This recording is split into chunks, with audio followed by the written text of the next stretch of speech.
কদিন আগেও বেকার সময় পার করছিলেন কলকাতার অভিনেত্রী মিমি চক্রবর্তী। ওটিটি ও বড় পর্দায় তার উল্লেখযোগ্য কাজও ছিল না, তবে প্রথমবারের মতো সুপারস্টার শাকিব খানের সঙ্গে জুটি বেঁধে ফের আলোচনায় আসেন তিনি।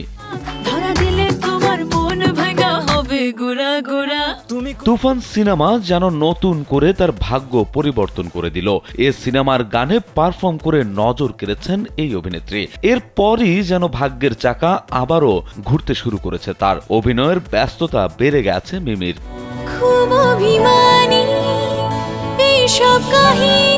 তুফান সিনেমার কাজ শেষ হতেই নিজের ঠিকানায় ফেরেন মিমি।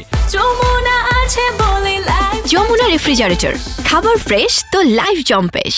সেখানে তিনি ব্যস্ত আছেন নতুন একটি ওয়েব সিরিজের শুটিং নিয়ে। সিরিজের নাম ডাইনি। এটি পরিচালনা করছেন নির্ঝর মিত্র।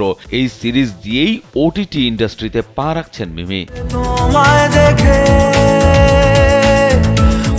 ওয়েব সিরিজটির শুটিং ইতোমধ্যেই শুরু হয়েছে। কঠিন গোপনীয়তার মাঝে টানা 10 দিন কলকাতার বিভিন্ন শহরে এর দৃশ্য ধারণ করা হয়েছে বলেও পরিচালকের পক্ষ থেকে নিশ্চিত করা হয়।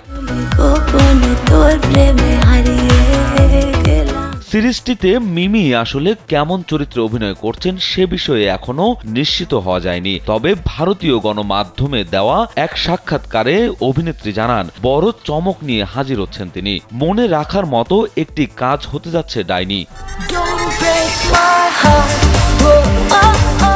সিরিজে কারা কারা অভিনয় করছে সে বিষয়ে এখনো বিস্তারিত কিছু প্রকাশ হয়নি, তবে ডাইনি চরিত্রে কৌশানী মুখার্জিকে যে অভিনয় করতে দেখা যাবে সেটি খোলাসা করেছেন পরিচালক। রাজু আহমেদ, কালবেলা।